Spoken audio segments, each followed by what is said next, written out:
que tem a previsão de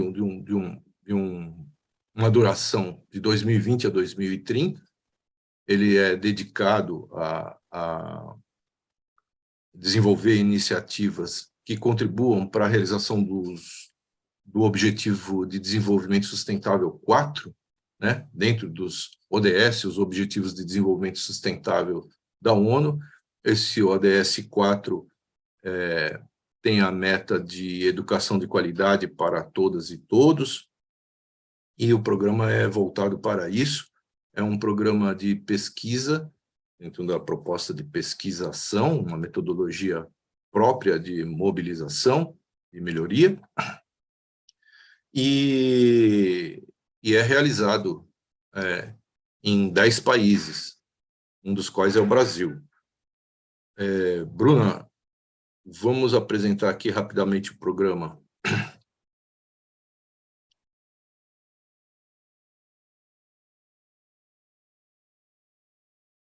Pois então, como eu disse, é um programa global, né?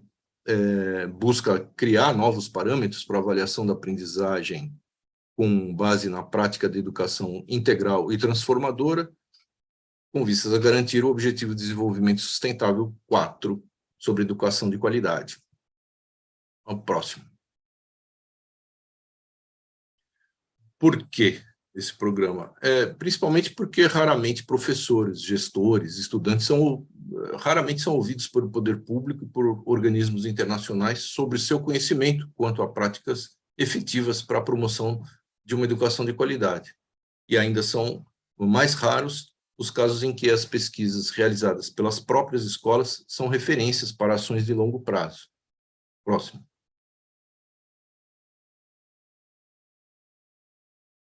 Esses são os países em que o programa se realiza. O Brasil é o único país das Américas que participa desse programa.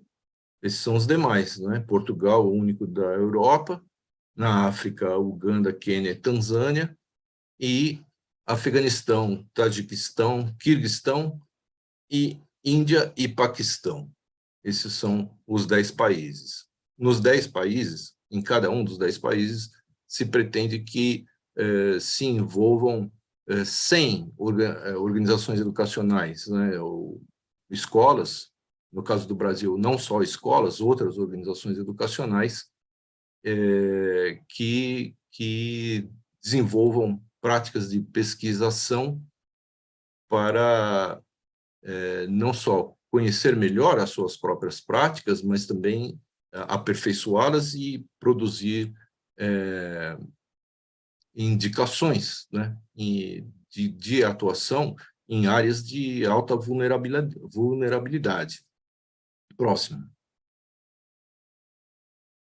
Essa é a nossa equipe coordenadora. Aqui no Brasil, a Faculdade de Educação da USP, junto com a Choca, uma organização internacional de ativistas sociais, né, somos responsáveis pelo programa. Temos um comitê consultivo de 11 organizações da sociedade civil, montamos um coletivo pesquisador com 96 organizações educativas, né, escolas e organizações não escolares. Dentre essas, 20 são consideradas escolas polo, que atuam mais intensivamente no trabalho de pesquisação, e participam também 4 secretarias de educação e uma rede de pesquisadoras e pesquisadores com mais de 30 pessoas de várias universidades. Seguinte. Então, esse é o nosso objetivo geral, articular e fortalecer atores do campo da inovação educacional para promover a educação integral e transformadora na educação básica, incidindo em políticas públicas, sobretudo as voltadas para a avaliação e criação de referenciais de qualidade. Próximo. Nós convidamos essas organizações escolares e não escolares com base em 5 critérios, né? Os aspectos de gestão, de currículo, do ambiente educacional, de metodologia de ensino e de intersetorialidade. Próximo. Inicialmente, as organizações participantes definiram 5 aprendizagens a serem focalizadas, para serem desenvolvidas e serem avaliadas. Empatia, colaboração, criatividade, protagonismo, autoconhecimento.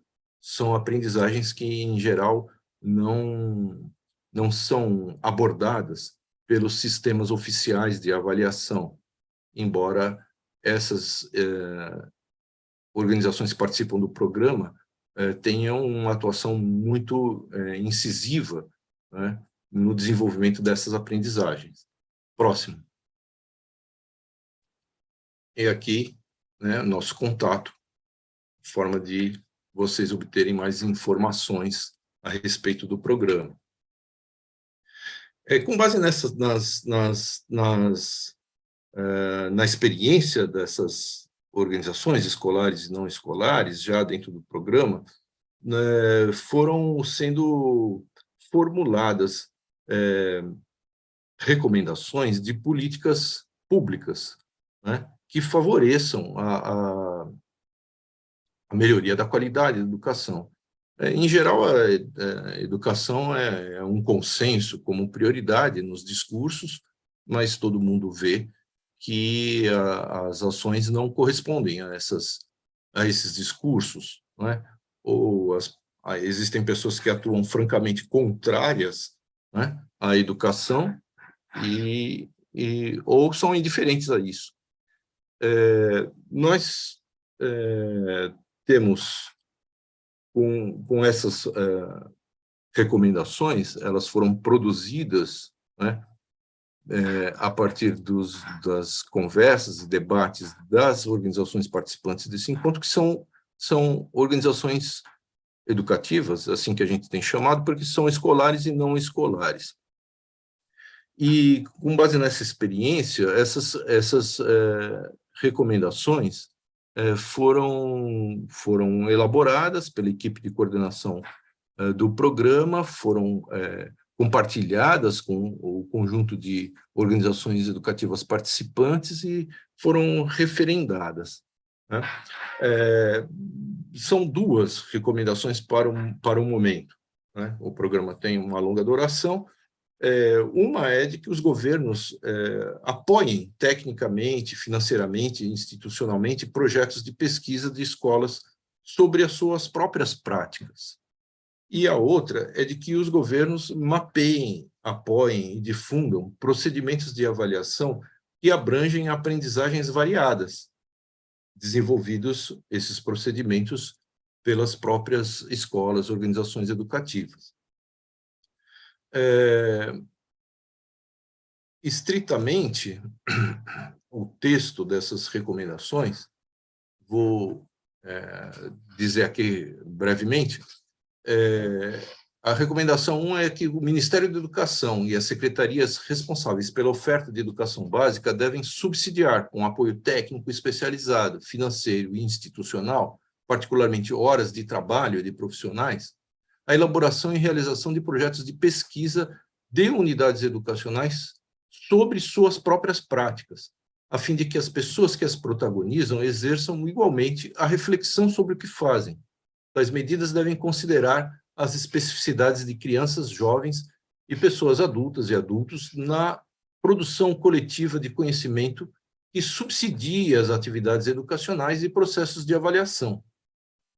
A recomendação 2 é de que as secretarias responsáveis pela oferta de educação básica devem mapear, apoiar e difundir na sua rede procedimentos e instrumentos de avaliação desenvolvidos pelas unidades educacionais que consideram as especificidades de crianças, jovens e pessoas adultas e abrangem aprendizagens necessárias ao pleno desenvolvimento da pessoa, como empatia, colaboração, autoconhecimento, criatividade e protagonismo. A difusão desses procedimentos e instrumentos deve se fazer acompanhar por processos de formação contínua para sua qualificada implementação. Então, para tratar dessas, abordar, comentar, criticar essas recomendações, nós temos aqui a participação da professora Adriana Rebouças, da Escola Pluricultural Odeca e Odê, da cidade de Goiás, no estado de Goiás, Marcelo Borges de Jesus Filho, que é jovem transformador da Choca Brasil e da iniciativa Folhas que Salvam, e o professor Mário Sérgio Cortella, que é filósofo, escritor e educador.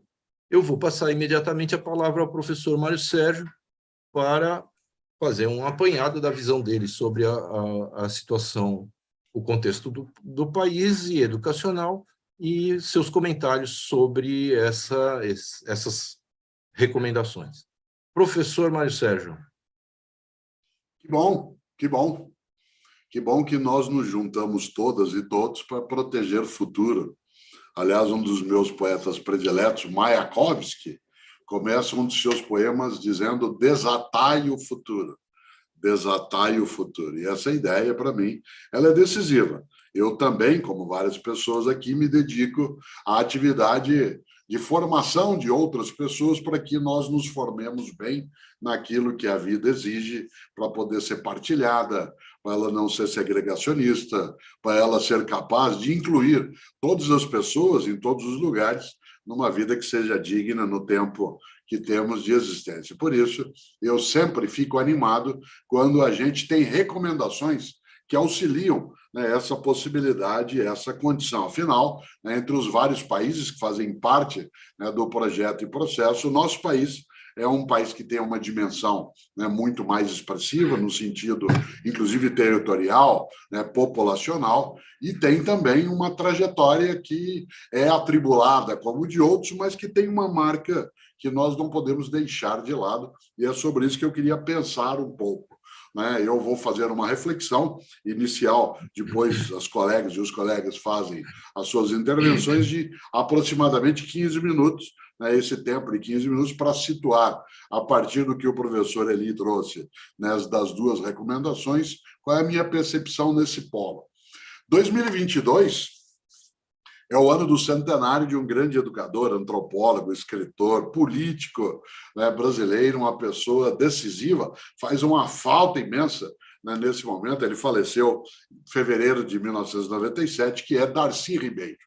Darcy Ribeiro era uma pessoa que não era incontroversa, que é senador da República até o momento em que falece, em 1997, que fez parte da discussão sobre a Lei de Diretrizes e Bases, da Educação Nacional, inclusive com uma posição que, vez ou outra, pode sim ser colocada em debate, em discussão, mas, acima de tudo, é contributivo de toda a trajetória da formação brasileira, especialmente no século XX. O grande Darcy Ribeiro, nascido em Montes Claros, no norte de Minas Gerais, que dedicou a sua escola de vida a formar-se e formar outras pessoas. Pois bem, ele nasceu em 26 de outubro de 1922, portanto, centenário de Darcy Ribeiro. Em 1977, ele, dentro de uma exposição que fez na abertura da reunião brasileira para a Sociedade Brasileira do Progresso da Ciência, que aconteceu na Pontifícia Universidade Católica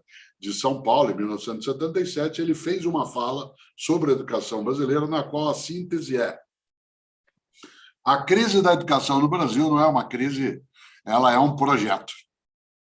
Olha que coisa marcante, a crise da educação do Brasil não é uma crise, ela é um projeto. Isto é, ela é um projeto que acontece de modo deliberado em algumas instâncias, que historicamente tem uma marca, de exclusão, de carência, de pauperismo nas suas condições, no momento em que ganha, a condição de ser, de fato, uma escola pública, e, nesse sentido, aberta, ela tem uma redução da capacidade de sustentação, de financiamento, de formação.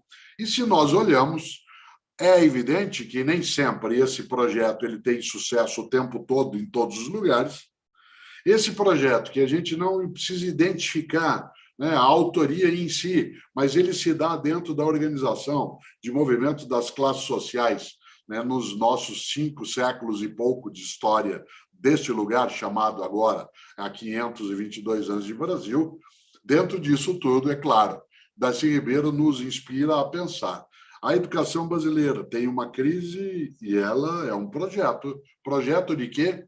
Um projeto que, de alguma maneira, mesmo que tenha vários movimentos de busca de revitalização, de recriação, ainda assim, no conjunto da obra, né, tem um prejuízo muito forte, né, para aquilo que é o direito subjetivo da educação consignado, né, na nossa Constituição. E se nós olhamos, né, nos tempos não tão distantes, mais recentes, não a ausência de um projeto, mas um projeto de ausência da presença do poder público na junção, especialmente no nível, né, da nação, daquilo que pode revigorar, que pode adensar, que pode nutrir as condições de operação de uma educação pública que carregue uma escolarização de qualidade, né, para todas as pessoas. Por isso, sem deixar de lado essa alerta feito, olha só, há 45 anos, por Darcy Ribeiro, quase meio século, se diria, mas em meio século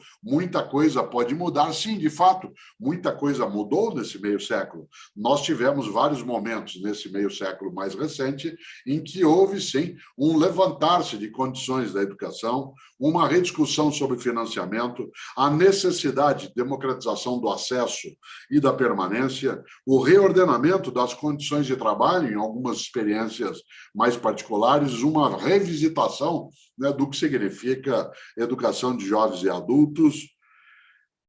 Evidentemente que nós não abandonamos a nossa ainda miserabilidade nas condições gerais, né, da educação. Mas eu não tenho, como digo sempre, nenhuma visão catastrofista de que nada acontece, nada tem lugar positivo, mas também não tenho uma visão triunfalista que nos coloque, por exemplo, a dispensar essas duas recomendações, dizendo, não, já sabemos o que fazer. Não, acho que as recomendações elas carregam no seu cerne dois movimentos muito precisos. O primeiro deles, é necessário que não se emudeça quem está na prática cotidiana da atividade escolar. Isto é, não se retira e nem se retire a condição de que pessoas que desenvolvem uma prática que levam no cotidiano o que é o concreto da educação escolarizada, é que essas pessoas, não é que elas não tenham só voz, é que elas não possam também ser orientadoras, né, desse próprio processo. Não é apenas serem ouvidas, é mais do que isso, é serem levadas em conta na formulação também daquilo que é exitoso e daquilo que não o é, né, nas práticas que se desenvolve.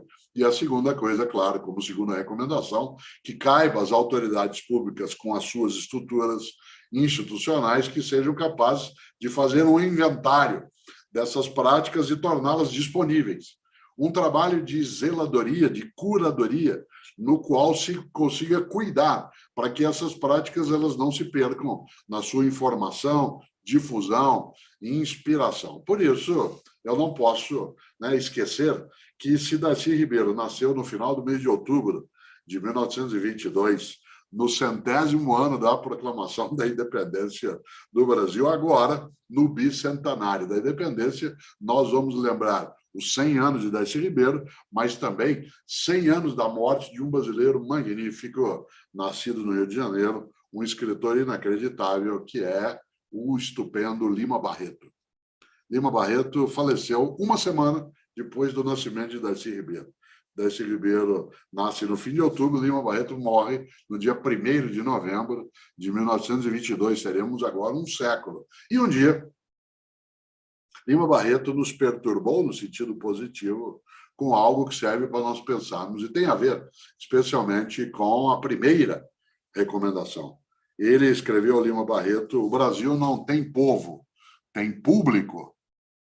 Olha que frase forte. Não vale só para a educação escolar. O Brasil não tem povo, tem público, isto é, a população, entende? O Lima Barreto e muitos de nós, ela é espectadora de um movimento, não tem protagonismo, né, na sua trajetória, não tem autonomia em relação àquilo que precisa e consegue edificar. E se o Lima Barreto levanta essa percepção que o Brasil não tem povo, tem público, nós podemos fazer aí uma transferência, né, um pouco lateralizada, de que também, em uma parte grande das nossas escolas públicas, A atividade docente é uma atividade mais de público do que necessariamente de povo, isto é, menos de autoria e mais de execução.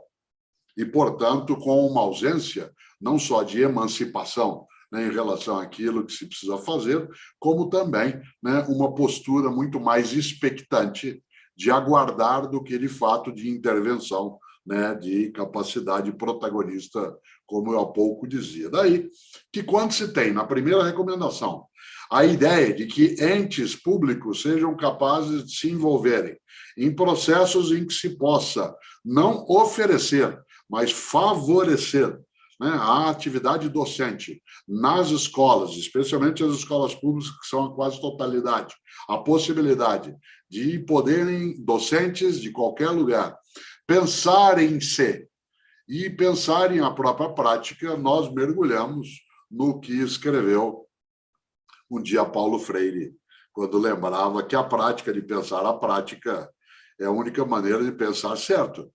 A prática de pensar a prática é a única maneira de pensar certo. E quem é que está no dia a dia na prática? As pessoas que fazem a educação escolar. E essas pessoas, como eu dizia, não é apenas que têm que ser ouvidas para que seja mera participação. Não, ao contrário, é uma percepção democrática que flua daquilo que é a base para o conjunto decisório e que essas pessoas sejam também elas colocadas como sujeitos, né, pessoas com direitos e deveres em relação à possibilidade de orientarem aquilo que fazem, aquilo que precisam deixar de fazer, aquilo que precisam fazer melhor e o que é que precisam para fazer melhor aquilo que fazem e que a autoridade pública precisa ser capaz de suprir, né, de nutrir, de favorecer, de facilitar. De um lado, a capacidade de não se colocar, né, como meros espectadoras e espectadores, as mulheres e os homens que estão dentro da atividade docente, mas sim pessoas que tenham o favorecimento do pensar a própria prática, circunstâncias em que haja uma permeabilidade interpedagógica,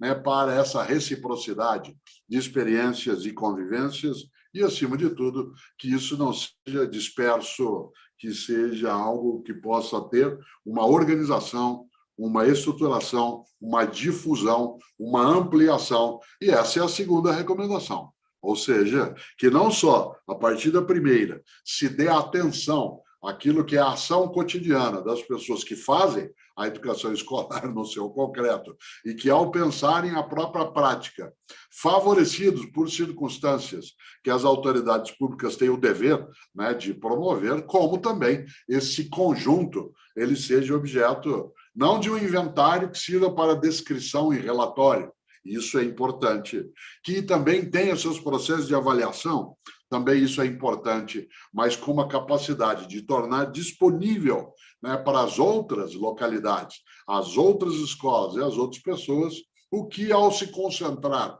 de modo muito próprio, né, numa estrutura, ganha uma ampliação. Eu tive a possibilidade um dia, né, de dialogando com o professor Paulo Freire, com quem pude conviver por algum tempo, aliás, ele foi meu orientador de doutorado, tal como do professor ali, o orientador foi, né, o professor Celso Weisger, um grande estudioso, né, também ele, de Paulo Freire. Já imaginou o grande professor Paulo Freire, certa vez, ele já não estava mais em atividade no cotidiano, nem na gestão pública, ao ser perguntado o que é que seria fazer nessa situação, o que é que Paulo Freire faria nesta situação, Brasil 2022, rumo a Brasil 2030 e outros países.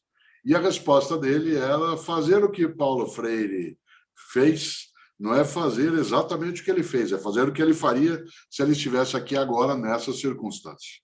Em outras palavras, fazer como Paulo Freire, não é fazer o que ele fez, porque aquilo foi feito num momento, num tempo, numa circunstância, mas fazer o que ele faria se agora estivesse. E o que é que ele faria, para ir amarrando minha percepção e a minha fala? Ele, sem dúvida, seria capaz, de modo sincero, transparente, organizar, se gestor público fosse como foi, condições para que as pessoas, com a sua prática na escola, trouxessem essa prática à tona para ela poder ser olhada, percebida, avaliada, mas, ao mesmo tempo, que ela não ficasse reclusa, ela não ficasse trancada dentro daquilo que foi o resultado, né, que tenha positividade ou não, mas que ela pudesse emergir e pudesse ser partilhada, né, de modo recíproco. Por isso, volto eu para ir amarrando. O Brasil tem uma crise na educação, será que ela de fato é um projeto? Em vários momentos ela o é. Esse projeto ele é imbatível, invencível de modo algum. Uma das maneiras de perfurar essa condição, né, de um projeto que possa ter essa intenção é exatamente o papel, né, de protagonismo para docentes em vários lugares, mas não apenas pela boa intenção, mas pensando a própria prática e sendo capazes de democratizar a gestão, democratizar o acesso e a permanência, tal como Paulo Freire, né, imaginaria também. E aí, claro, tirar a razão 100 anos depois da sua morte, tirar a razão não no sentido ofensivo, no sentido insolente, mas no sentido concreto, tirar a razão de Lima Barreto e sermos capazes, e nos 200 anos da independência, e daqui 8 anos dizer, no Brasil a gente não tem só público, a gente tem sim povo. E nas escolas não temos só docentes, a gente tem agentes de ação. Não é isso? É isso, professor Eli. Muito bem, professor Mário Sérgio. Eu deixei de falar que Mário Sérgio Cortella é professor titular da PUC de São Paulo, foi secretário de Educação do município de São Paulo em 1991 e 92, sucedeu o professor Paulo Freire nessa posição, e é autor de uma quantidade enorme de livros, 47 livros, enfim, é uma figura muito conhecida, mas cabe ressaltar esses aspectos.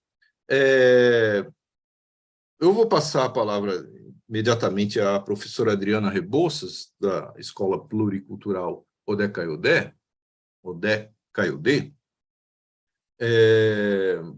para comentar essas ideias, professor Mário Sérgio, à luz da sua própria prática, né? A escola integra o nosso programa de Escolas 2030 também.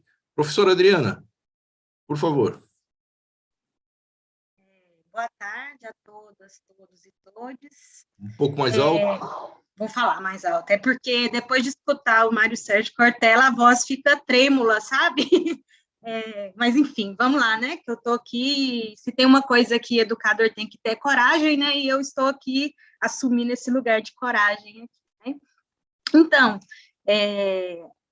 percebo o quanto é importante esse lugar de reflexão da nossa prática e integrar, né, ser educadora da Escola Pluricultural Odé Caiodê, do Espaço Cultural Vila Esperança, aqui na cidade de Goiás, uma cidade que tem uma média de 23 mil habitantes, é uma possibilidade muito grande de intervir na nossa sociedade e transformar, né? Eu trouxe como uma experiência dessa reflexão, partindo dessas ideias das recomendações, o quanto é importante esses momentos em que nos colocamos para falar da nossa prática, né? Então, estar aqui hoje nos possibilita viver nesse âmbito, né, aqui com todos vocês, essa reflexão sobre a prática, porque tem que escolher alguma coisa para dizer, e alguma coisa para dizer que representa um coletivo, né? E aí, dentro dessa possibilidade, eu achei importante trazer a nossa participação enquanto Escola Polo do Fórum Global dos Escolas 2030, que aconteceu no mês de junho desse ano, né?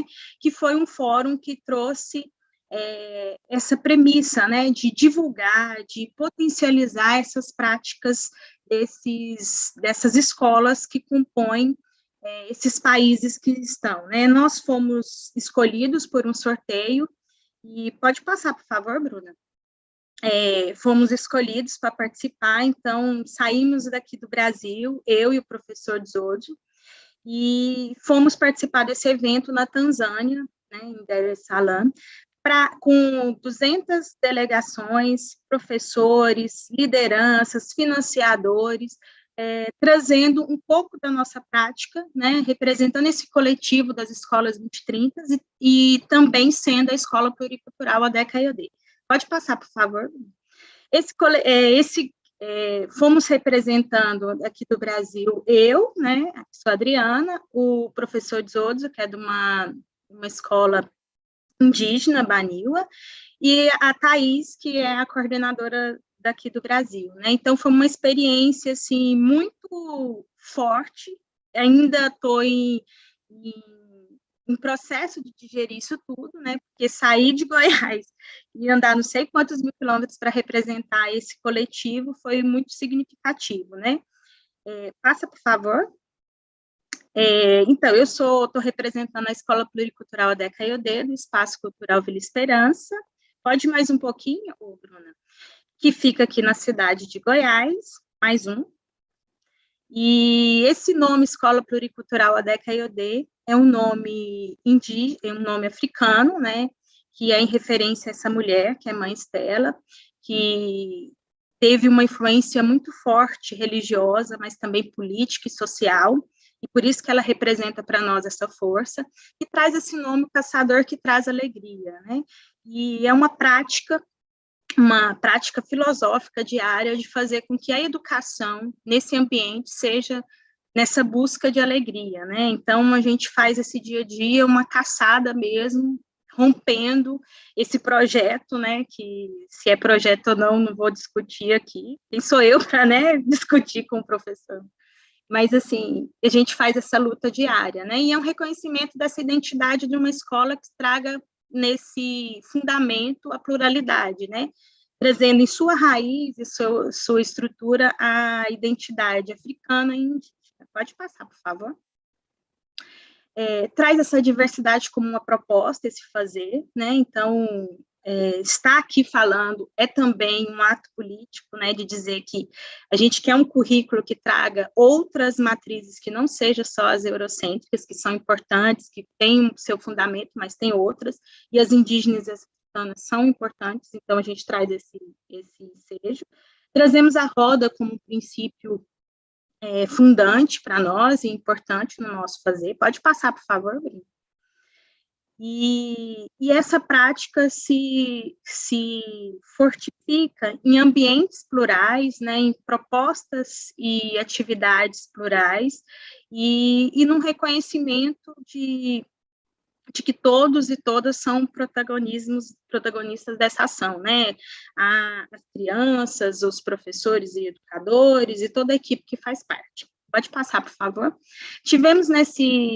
Pode mais um pouquinho? Tivemos nesse evento conhecendo uma escola, e aí foi muito interessante, porque foi uma proposta que surgiu da gente aqui no Brasil, desde o momento que foi selecionado para a gente foi construindo essa proposta de ida, né, em conjunto, né, e isso foi muito forte, e conhecer uma prática com inovação que parte de elementos simples, né, o que para mim foi muito interessante, é porque quando fala em inovação, a gente pensa em coisas exuberantes, né, tecnológicas, não que não seja, mas que tem muitas formas de chegar numa educação de qualidade, que partem de outros princípios, né, e essa aqui foi uma escola que nós visitamos, e tinha uma prática com uma turma de educação infantil. Pode passar, por favor. Aqui um pouquinho mais dessas imagens, a gente conversou um pouco com os educadores dessa escola, que tinha mais de 5.000 estudantes nessa escola, uma escola que funciona de 8 ao meio-dia, que ainda precisa de uma infraestrutura, então por isso que é importante esses movimentos, né, nesse fórum foi muito discutido sobre isso, que uma escola de 8 ao meio-dia, de 8 às 2 ainda não tem esse oferecimento de uma alimentação, né, as crianças lá, elas têm que, por si própria, conseguir tem um mercadinho e tudo, enfim, mas trouxe é pulsante para quem é professor pisar numa escola, né, e num evento desse, poder sentir o cheiro e estar na escola foi muito gratificante. Pode um pouquinho para frente, Bruno? E aí a gente teve uma tarde com os educadores desses países que compõem esse coletivo, né, e foi uma tarde que teve sabores, gosto, cada um levou um sabor para, né, conhecer. Pode seguir, que o tempo está seguindo, né, e aí foi a abertura do Fórum Global, né, então nessa sala aí tinham pesquisadores, professores, lideranças políticas e todos participando dessa roda de uma construção e de uma promoção de uma educação de qualidade nesses países todos. Pode seguir. Nós tivemos 3 momentos importantes para nós de participação e de interferência nesse lugar, que foi para falar um pouquinho sobre como os ambientes de aprendizagens podem nutrir, como os ambientes podem nutrir aprendizagens em ambientes plurais, que eu tive participando, junto com esse grupo aí. No segundo dia, pode passar, por favor, a gente teve o Desodos falando um pouquinho das inovações partindo dessa questão climática, e no terceiro dia, pode passar, por favor, nós discutimos com um grupo de Portugal sobre como queremos ser felizes na diversidade, transformar a educação a partir da pluralidade, né? Foi um diálogo muito rico, né, pela língua portuguesa, que a gente pôde, né, partilhar. Pode seguir, Bruno, pelo tempo. Aqui eu trago algumas imagens dessa ida, né, dessa diversidade que traz, né, que trouxe para a gente, né, da escola, da rua e desse movimento. Pode ir um pouquinho mais para frente. O contraditório que são, né, entre a riqueza e a pobreza, né, que eu acho que isso faz parte de todos os lugares que a gente vive e convive, e a riqueza das cores, né. Aqui foi um pouquinho do grupo todo que esteve, e para mim foi muito forte a fala do ministro da Educação de Portugal, falando da importância da questão da diversidade, né, para a gente pensar uma educação de fato de qualidade, né, pensar nessas questões, né, e o quanto é importante ter pessoas públicas que falam a nossa língua e que compartilham de ideias que pensam a educação como qualidade, né. Infelizmente, a gente está num momento não muito propício, mas que a gente sabe que uma terra, depois que ela não está muito boa, precisa ser mexida. Eu espero que esse ano a gente consiga mexer essa terra desse Brasil, e não existe educação sem esperança, né? Então, vamos nos nutrir de esperança, de movimento, e transformar esse próximo ano que vem aí pela frente com uma consciência política para, de fato, a gente efetivar ações que transformem uma educação e que tragam mais qualidade. É isso que eu tinha... Não é isso, né? Porque o professor nunca termina o que tem para falar. Mas já que tem que manter um tempo, eu paro por aqui, depois eu retomo com mais algumas reflexões. Tá bom, muito obrigado, professora Adriana. Agora nós temos pouquinhos instantes antes do professor Mário Sérgio ter que sair. Eu vou inverter um pouco. Não, eu só vou sair 17h30, professor Eli. 17h30. Dá tempo. Eu quero ouvir o Marcelo, Então temos voltar. Tempo, que ótimo. Não, fique sossegado, fique Bom, sossegado. então, vamos... não precisa inverter, não. Legal. A professora Adriana colocou, né, vários aspectos que indicam justamente a pluralidade e nossas políticas educacionais e de avaliação educacional não abrangem essa variedade, essa diversidade, né? E é nesse sentido que as recomendações aqui postas procuram enfrentar essas limitações. Agora, para além do protagonismo muito enfatizado pelo professor Mário Sérgio Cortella, o protagonismo de docentes, de profissionais, de educadoras e educadores profissionais, há também a preocupação, nós falamos em projetos de pesquisa das próprias escolas sobre as suas práticas. E, em geral, a maior parte de participantes das atividades educacionais é composta por jovens, crianças, estudantes, não é? E é muito oportuno que o Marcelo Borges de Jesus Filho, jovem transformador da Choca Brasil, coloque aqui algumas palavras também a respeito desses temas. Passo, então, aqui para o Marcelo se manifestar. Diga, Marcelo. Obrigado, professor, pelo espaço. Com toda certeza é um motivo de muita alegria, muita honra falar, né, junto com o professor Cortella, com a Adriana. Adriana, que é quase minha vizinha aqui, né? A Adriana é na cidade de Goiás. Eu estou aqui em São Miguel do Araguaia, no norte de Goiás, mas é um motivo de muita alegria para mim, né, poder falar sobre educação. Eu que sempre fui uma pessoa que vivia educação na veia, eu tenho educadores na família e sempre estudei em escola pública, né? Eu não sou de São Miguel, eu nasci em Caçu, ali no extremo sul de Goiás, e cresci numa cidadezinha de 4.000 habitantes chamada Aparecida do Rio Doce. E morava numa fazenda ainda, então eu sempre morei em fazenda, tem 4 meses que eu moro na cidade, por conta da universidade.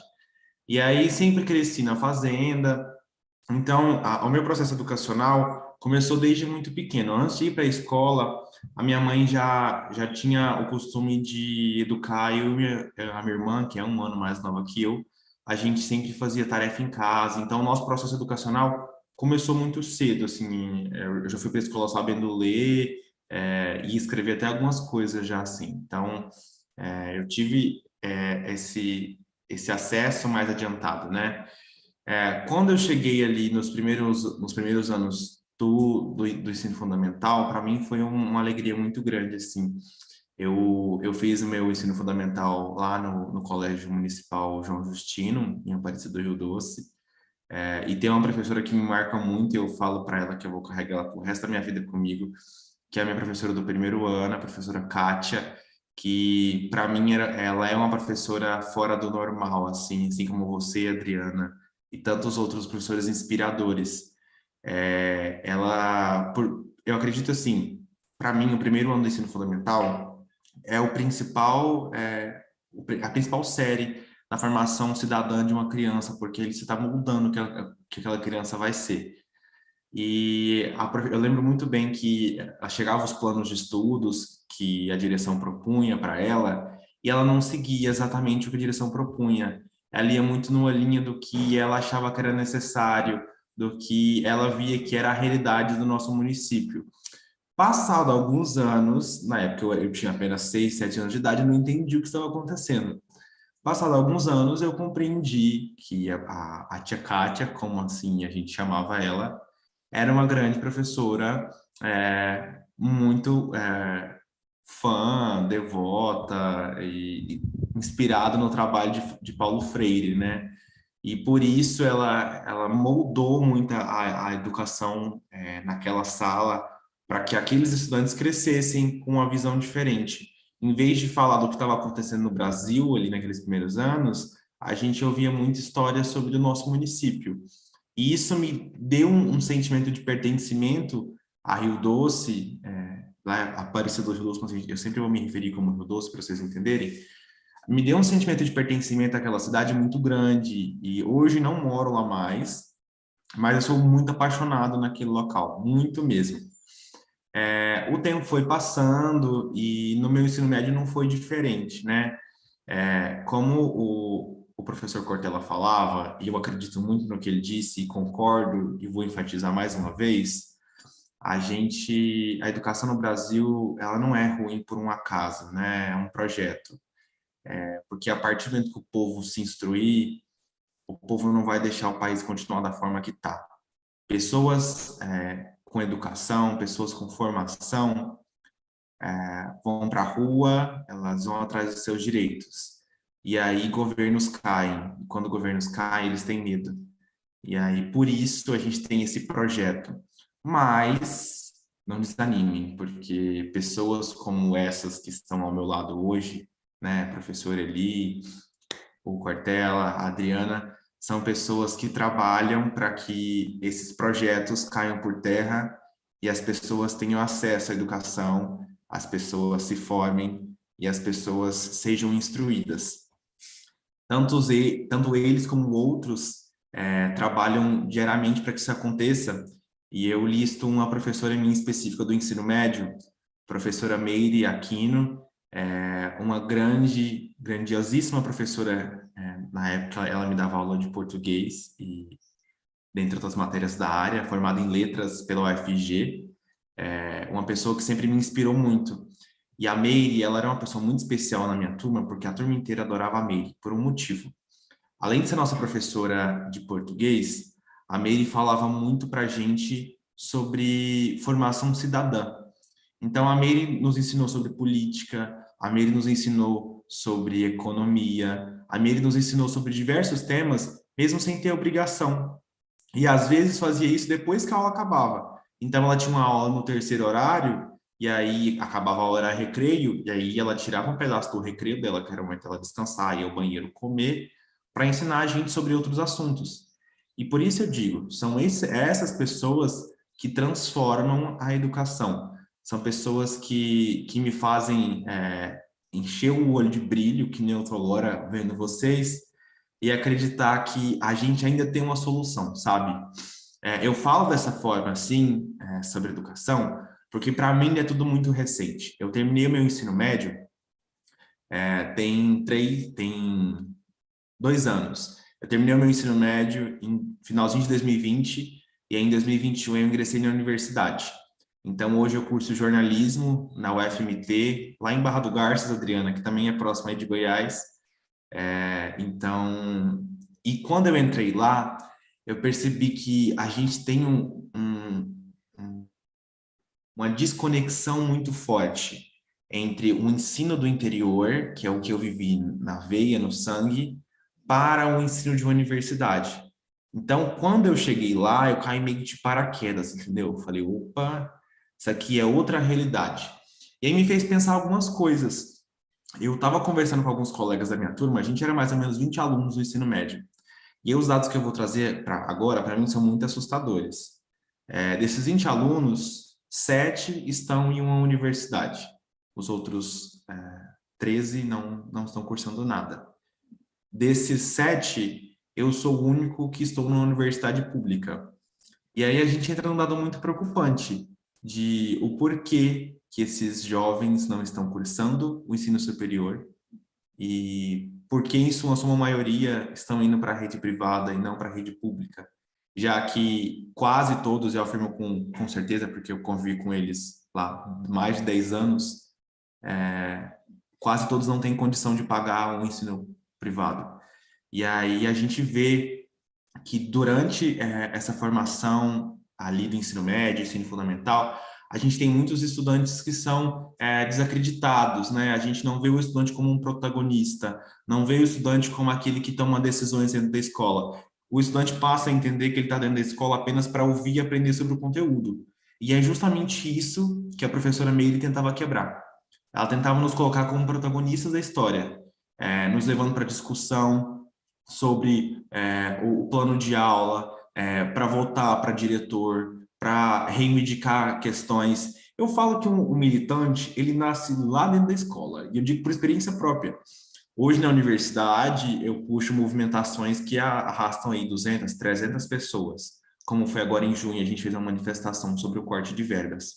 Mas esse Marcelo, que hoje arrasta pessoas para manifestações, que milita, que luta por seus direitos, nasceu de um local. E esse local foi lá dentro do Colégio Estadual São João, onde eu cursei meu ensino médio, né? Com a professora Meire, que me incentivava, a coordenadora que sempre me apoiava, e eu falo que por isso é tão importante, né?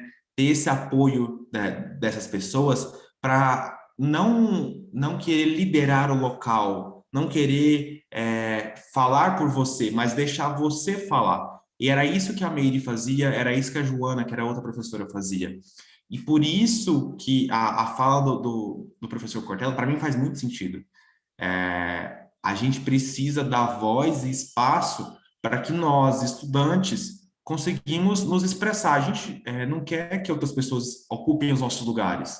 É a mesma coisa que a gente eleger uma pessoa para representar jovens, mas essa pessoa tem, com todo respeito, essa pessoa tem 70 anos. Essa pessoa não vai representar jovens, ela vai representar a terceira idade.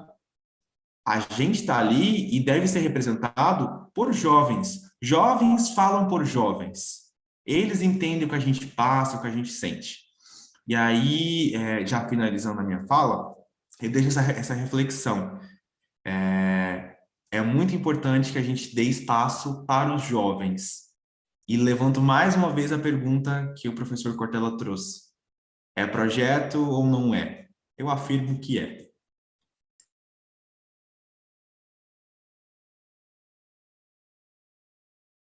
Oh, muito obrigado, Marcela. Há muitos projetos, né? Há projetos convergentes e divergentes. O Mário Sérgio chamou atenção para isso. Mas é particularmente importante você ter falado sobre jogar luz, né, sobre essa parcela que, em geral, não tem espaço para se manifestar, que é justamente em torno dela que se justificam todas as ações educacionais, né? As crianças, os jovens, os alunos, estudantes e tal. Muito bem. Agora, tendo dito isso, há uma reação do professor Mário Sérgio ao que apresentou a professora Adriana e ao que o Marcelo apresentou também. Que ótimo, eu tenho 12 minutos, o que é um tempo mais que suficiente para pensar algumas coisas a partir do que a Adriana e Marcelo lembraram. Tem uma pessoa que eu admiro imensamente, nascida um pouquinho antes, Adriana, da proclamação da República, que é Cora Coralina, que, aliás, nasceu na cidade de Goiás, quando era cidade de Goiás a capital, né, do estado, como a gente diz no Paraná, capital do Goiás. Eu sou paranaense de Londrina, o Goiás, né, lá no Goiás. E é interessante porque Cora Coralina, que começou a publicar coisas com quase 80 anos de idade, o que significa que dá tempo, quando a gente tem capacidade, tem desejo, tem estrutura, tem parceiros e parceiras para fazê-lo. Ela um dia escreveu: faz da tua vida mesquinha um poema. Faz da tua vida mesquinha um poema. Isto é, não fala vida mesquinha como descartável, mas uma vida que seja pequena, restrita, reduzida, para que ela possa, de fato, né, brilhar, e é isso que nós temos condições de fazê-lo. Nós precisamos fazer da vida um poema. E aí eu lembro um estupendo mato-grossense, aliás, nascido em Cuiabá, que faleceu, né, em Campo Grande, com quase 100 anos de idade, professor Eli, que é o maravilhoso, né, o estupendo, aquele que mais marcou algumas das trajetórias que parecem fora, né, de propósito, e que um dia disse algo especial: fazer poesia é voar fora da asa. Fazer poesia é voar fora da asa. Daí o lugar do sonho, e esse lugar do sonho trazido também, né, para cada pessoa e para todas as pessoas, marcado por essa ideia do Manuel de Barros: fazer poesia é voar fora da asa. Por que eu estou dizendo isso? Porque quando a gente vê a perspectiva trazida pela Adriana e pelo Marcelo, né, a capacidade de animação, de encher de vida isso, não é algo ilusório, que a gente diz: não, se a gente quiser, a gente consegue. Não é questão só de querência. A querência é um ponto de partida, não é ponto de chegada, né? É claro que é preciso desejar, envolver-se, ter ali, né, uma paixão por uma atividade, mas é preciso também se preparar, se juntar, se agregar, né? Juntar também competências, outros sonhos. Mas sim, fazer poesia é voar fora da asa, e essa capacidade que se pode ter, né, de seguir uma trajetória na qual, agora eu vou citar, professor Eli, alguém que eu gosto, e você também, né, um mineiro nascido em Cordisburgo, o médico Guimarães Rosa. Esse sim, quando ele lembrava, já no título da obra, que a vida é grande sertão, mas ela tem veredas. A vida é sertão, mas ela tem vereda, ela tem saída, tem alternativa, tem trilha, ou como diz o Marcelo, que mora na roça, tem carreador por onde dá para escapar, né? Uma das coisas boas disso tudo é que o Guimarães, lá no Grande Sertão Veredas, escreveu algo maravilhoso, que é uma frase do interior, uma frase do campo, que diz: passarinho debruçou, o voo está pronto. Passarinho debruçou, o voo está pronto. E olha que interessante, quando a gente vê duas pessoas, como o Adriano e o Marcelo, trazendo em função, né, das recomendações que o professor Eli apresentou no ponto de partida, é sinal de que a gente ainda não está voando, né, de maneira segura, de maneira exitosa, de maneira terminada. Mas nós estamos, sim, em processo de preparação para debruçar, né, para que esse voo ele já esteja pronto, né, e ele o será cada vez com mais marca, com mais estrutura, né, com mais condição, se nós tivermos não só a capacidade, né, de fazê-lo de modo deliberado e intencional, mas, acima de tudo, né, de modo agregador.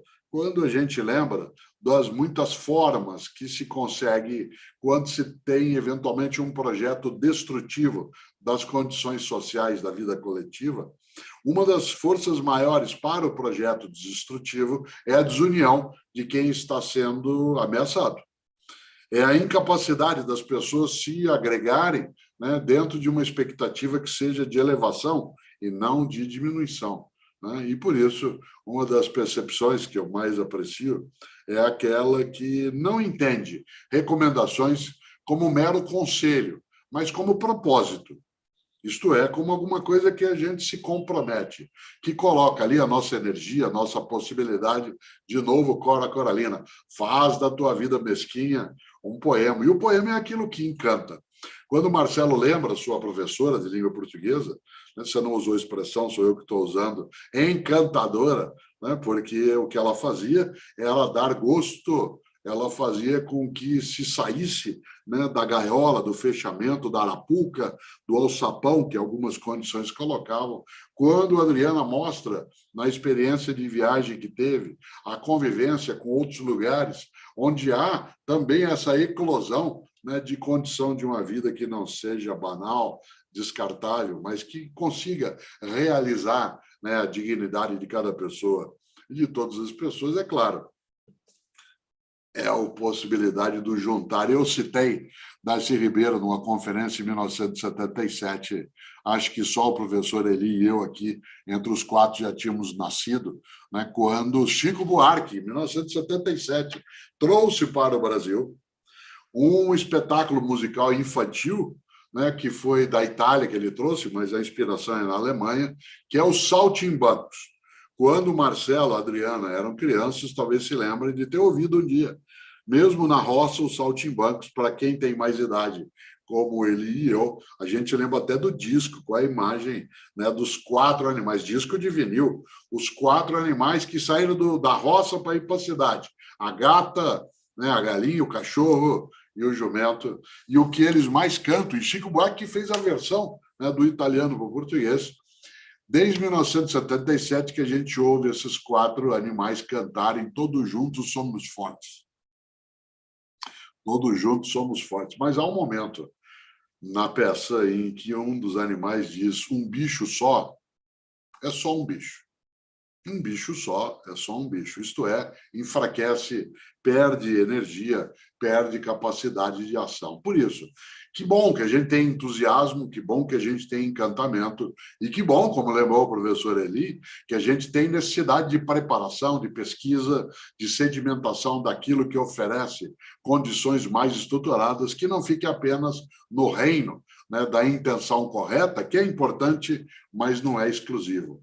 Ou seja, em que nós sejamos, dentro do protagonismo que se espera, dentro do que desejamos também, né, naquilo que é a nossa ação, que faça da mesquinhez um poema, né, a força de olhar a prática que as pessoas carregam e identificarem nessa mesma prática as pessoas e nós, né, que dentro dela ainda não estamos, mas podemos com ela aprender, ter ali a energia, a força que emana do que Paulo Freire chamava de o saber de experiência feito. O saber de experiência feito, não o saber abstrato, teórico, que tem importância. Eu sou da área de filosofia. A área de filosofia tem uma marca pelo saber abstrato e teórico, mas a filosofia não é exclusiva. E nem é, claro, né, única em relação àquilo que faz.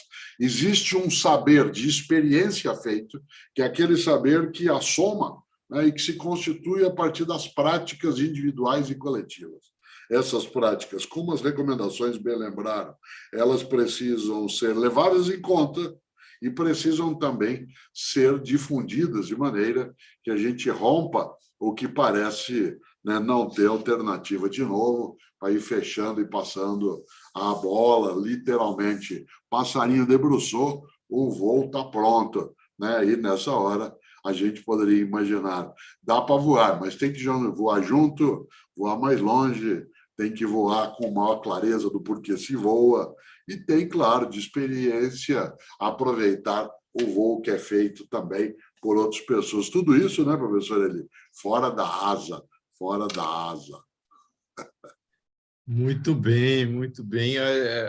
Fora da asa, então, vamos caminhar para a finalização desse momento. Eu vou passar a palavra para a professora Adriana, também para reagir a essas reflexões a partir da sua experiência, né? O saber de experiência feito, e em seguida para o Marcelo também. Talvez para apontar, né, algumas linhas de como que a gente pode transformar isso, que pode parecer apenas um conselho vago, né, em carne e osso, em ação, mobilização, prática efetiva. Diga, Adriana. Então, vamos lá, né? Mais uma vez, coragem. Nossa, o professor Mário Cortella, desde o início eu estou com essa imagem, né, do todos juntos somos fortes, né, e com um provérbio africano que me vem, né, uma árvore sozinha não faz uma floresta, né, a floresta é feita de várias árvores, né, e pela diversidade delas, né, e eu acho que, pensando nisso, professor, ele como transformar isso em carne e osso, eu acredito que é juntos, né? É nesse movimento de usar as redes sociais nesse momento, que tem um alcance, né? Que chega onde pessoalmente a gente não conseguiria, né? Inspirar, né? O passarinho voa e ele leva semente, né? Ele sai onde ele passa, ele deixa um pouquinho, né? E vai longe, né? Acho que essa metáfora do passarinho traz muito essa perspectiva, né? E compreender que temos muito para aprender uns com os outros, né? Nessa ideia de uma árvore sozinha não faz uma floresta, é compreender que toda árvore tem o seu lugar, né? Tem sua função, tem sua especificidade, né? Então, toda escola, todo lugar de aprendizagem, ele tem, né, sua especificidade, né? E que bom que possamos aprender uns com os outros, né? Acho que o programa Escola 2030 no Brasil, e esse movimento que tem sido feito por vocês e por todos nós, tem gerado muito isso, né, para nós, né, esse movimento, essa inquietação, essa indignação, esses encontros, esse movimento de querer melhorar a nossa prática, difundir ela, propagar e pensar nesse movimento coletivo, né? Eu não estou mais sozinha, né? Nós aqui da UDEC-AIOD já temos aí quase 20 anos de estrada, do Espaço Cultural de Esperança, que tem mais de 30, não estamos sozinhos, não somos um lugar aqui em Goiás, a gente faz parte desse coletivo, né? E isso fortalece, né? Fortalece a nossa voz, que fica mais forte, mais potente, e fortalece o coro nosso, né, que eu já não falo mais sozinho, eu já falo partindo desse lugar, dessa realidade, mas uma realidade que já não tem mais fronteiras, né, já faz parte de um nível global, né, a realidade nossa aqui foi partilhada lá do outro lado do oceano, né, em terras que a gente se inspira para fazer nossa prática. Então, eu acho que é esse movimento de encontro, e cada vez que a gente vai encontrando, as nossas vozes vão ficando mais fortes e vão chegando aos ouvidos de quem tem que chegar, né? Quem tem o poder da caneta para assinar, né?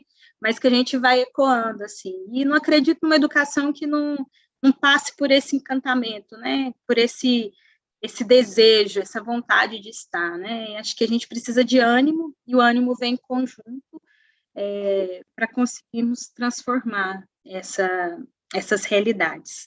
E acredito muito nesse movimento coletivo, né, de estarmos juntos, cada um com o seu lugar, nessa roda grande, né, que fazemos parte, e transformando a gente mesmo, né, que somos frutos desse projeto de educação, para reviver e trazer outras perspectivas que não é aquela que a gente vivenciou, né? Então, desde a reconstrução nossa para uma construção nova, e nesse movimento coletivo, né? E um movimento coletivo que perpassa pelas pesquisas, mas pela voz do Marcelo, pela minha, pelo professor Márcio Cortella, pelo professor Eli, nessa junção, né? E que bom que nós aqui estamos acordados para isso, né?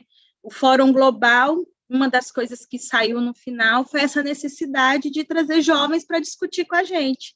Tinha pesquisadores, tinha financiadores, tinha professores, tinha, né? Mas faltavam os jovens ali, né? As crianças, esse lugar que que eu vejo que aqui a Escola 2030 no Brasil tenha avançado nesse sentido de escuta e de atenção para isso.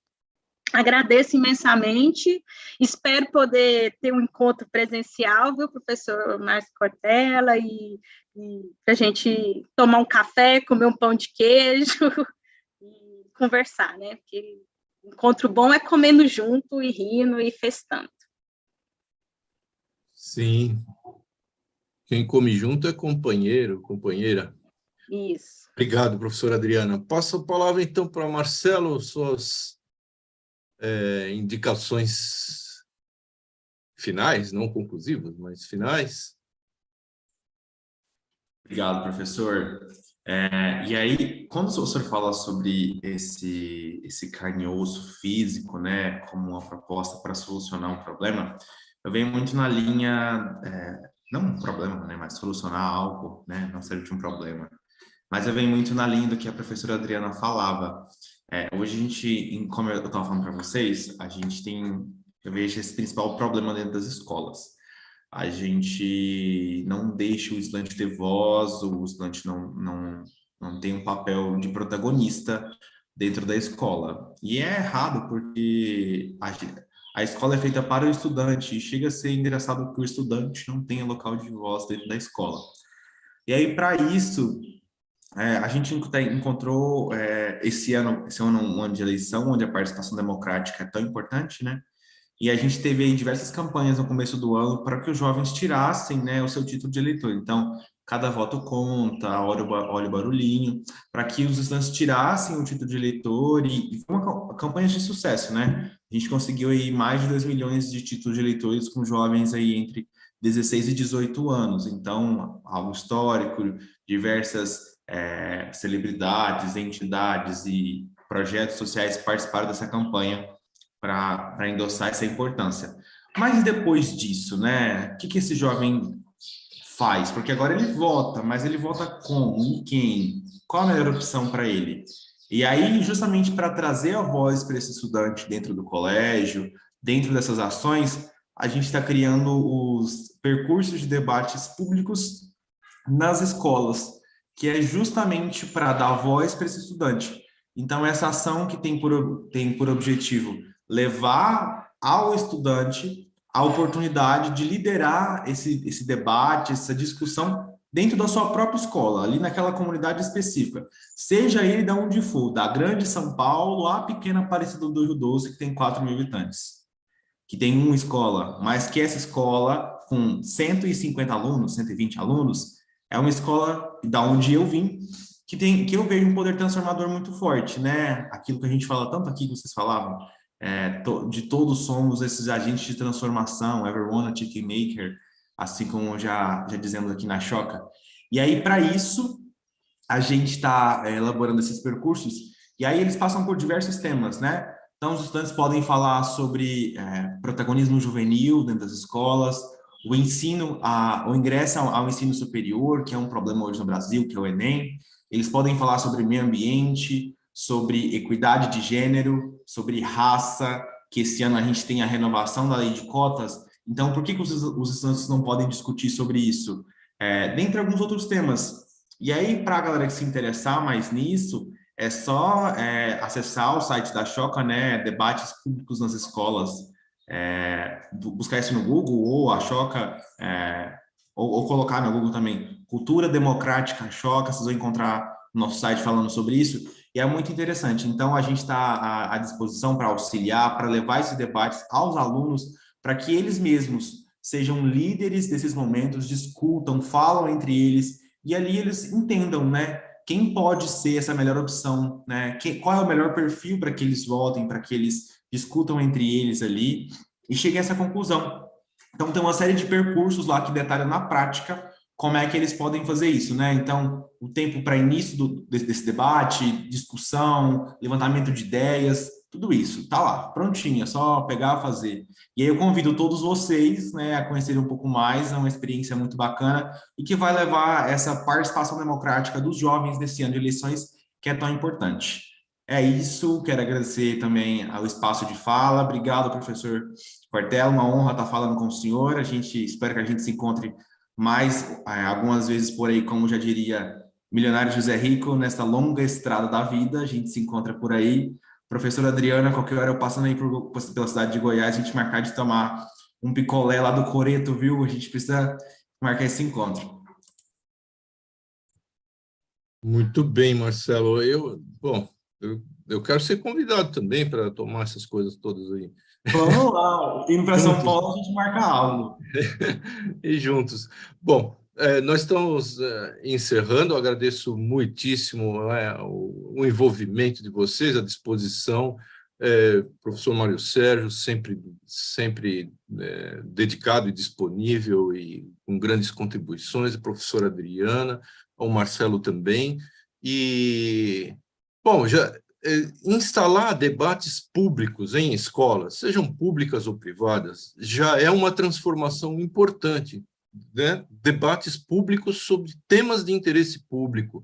E num período eleitoral, convidar todo mundo, que são os eleitores, e convidar todo mundo que se candidata, justamente para debater ideias e ter propostas para alterar a vida, melhorar políticas públicas.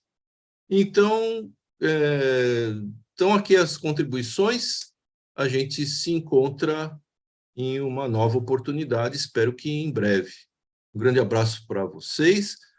Sim, para as demais pessoas que estão participando pelo YouTube, também tem um formulário que pode ser preenchido e, se precisar de certificado, com o formulário tem um certificado de participação.